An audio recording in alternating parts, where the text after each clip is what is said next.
कधीच नाही चुकणार तुमचे फेवरेट टीव्ही शोज झी5 सोबत, तेही एकदम फ्री। तू जर घर सोडून गेलीस तर त्यांना बरं वाटणार आहे का? हे बघ, मला बाकी काही माहित नाही, हा एकच उपाय आहे. जाऊ दे मला प्लीज. अगं ताई, पण मग तू आई बाबांना काय सांगणार आहेस? हे बघ, मी म्हणूनच त्यांना आता बाहेर पाठवलंय. तू फक्त एक कर इरा, फक्त आजची रात्र थांब. ताई, ते शक्य नाहीये. मला निखिलच्या आई बाबांनी आजच्याच घर सोडून जायला सांगितलंय. अगं मान्य आहे, पण आजची एक रात्र थांबल्याने असं काय फरक पडणार आहे? फक्त आजची रात्र थांब. हे बघ, मी आत्ताही जाऊ शकते, पण मला आत्ता आई बाबा जाऊ देणार नाही. आणि पुन्हा त्यांना समजावत बसण्यात मला माझी एनर्जी नाही घालवायची. फेस नाही करू शकणार त्यांना इरा. हे बघ, मी जेव्हा उद्या सकाळी शाळेत जाईन तेव्हा तू आई बाबांना बाहेर पाठव.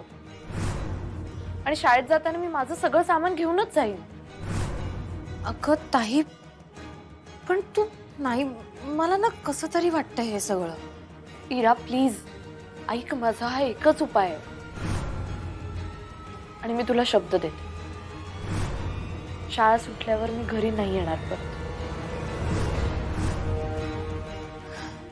ताई अगं, काय गोष्टी घडल्यात या, आणि ह्या सगळ्या गोष्टी आपल्याच वाटायला कशा आल्या ग?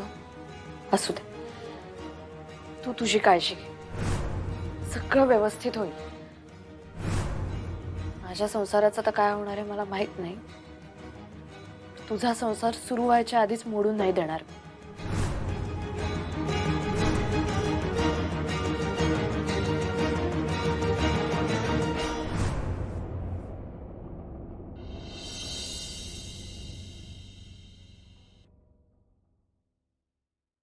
मावशी,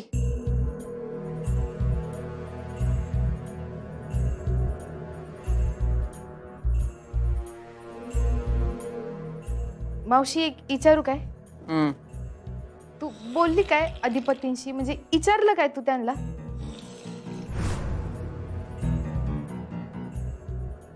थेट विचारलं नाही, पण विचारलं. म्हणजे समोरच्या माणसाकडून वदवून घेण्यासाठी जे काय बोलायला लागतं ते सगळं बोललो आम्ही. खरं तर अधिपतींच्या बाबतीत असं व्हायला नको होतं. त्यांनी आम्हाला स्वतःहून खरं काय ते सांगायला हवं होतं, पण तरी बी त्यांनी काय बी सांगितलं नाही. मावशी, म्हणजे तू सरळ विचारायचंस की त्यांना, आणि त्यांना सांगायचं का आम्ही तुम्हाला शाळेच्या बाहेर बघितलं आणि तुमच्या ड्रावर मध्ये शाळेची पुस्तकं बी सापडली?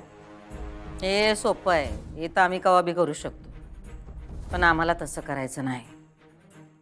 आम्हाला जे काही सत्य आहे ते अधिपतींच्या तोंडून ऐकायचं आहे. मावशी अगं, पर लय येळ जाईल, म्हणजे परीक्षा होईल आणि शाळा बी संपल. काय बी झालं तरी आम्ही ह्यो विषय काढणार नाही. आता ही त्यांची नाही, आमची परीक्षा आहे. मावशी अगं, असं चालू राहिलं ना तर एक दिवस ती अक्षदा या घरात येईल. चंचे,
आई बाबा, जमलं तर मला माफ करा. असं तुम्हाला न सांगता, कल्पना न देता मला जायचं नव्हतं, पण मला माहिती तुम्ही जर असाल तर मला जाऊ देणार नाही. आणि आता माझ्यासमोर घर सोडण्याशिवाय दुसरा कुठलाच पर्याय नाहीये. हिऱ्यासाठी तिच्या भल्यासाठी मला हे घर सोडावंच लागेल. जमलं तर माफ करा.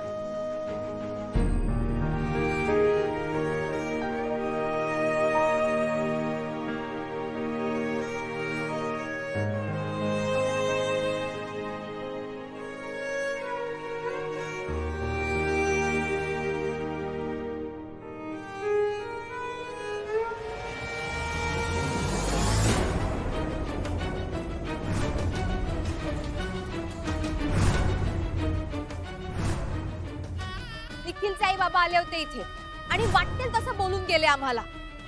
माझं ऑलमोस्ट लग्न मोडलंय ताई आणि तुझ्यामुळे आम्हा सगळ्यांना ऐकून घ्यावं लागतंय. या दोघींच्यामुळे तू आपली रिलेशनशिप तोडणार आहेस निखिल. हे जे काही चाललंय ना ते त्यांना नाही सहन होणार, मान्यच नाही करणार ते. 5-10 मिनिटं थांब. अक्षरा ऐक ना.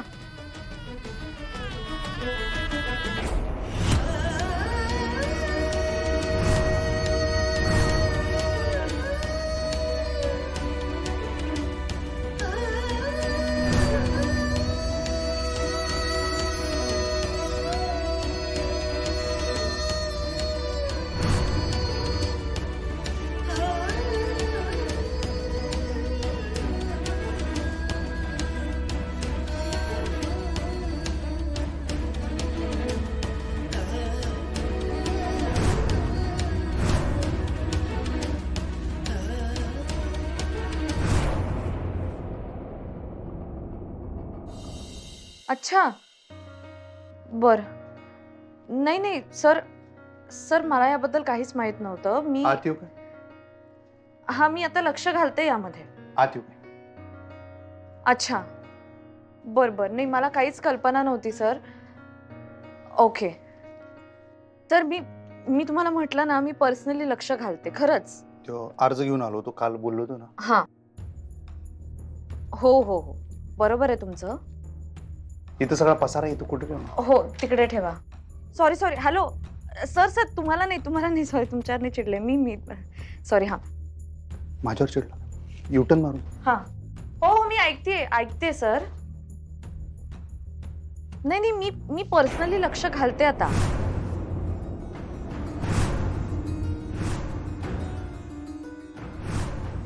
त्या दिवशी मास्तरीनबाई चंचीला घेऊन घर सोडून चालल्या होत्या तेव्हा हीच बॅग होती ना त्यांच्या हातात. मग आता काय परत कुठं? मी आताचा परत नाही होऊ देणार. हो ठीक आहे. Okay sir. Okay thank you. या बाय. ते काय ते ठेवलंय म्हणलं, ते हे अर्ज ठेवलाय. काय झालं? नाही काय नाही बोला ना. नाही काय नाही. तो अर्ज मी म्हणलं ना तो ठेवलाय. ते काल म्हणलं होतं ना. ठीक आहे.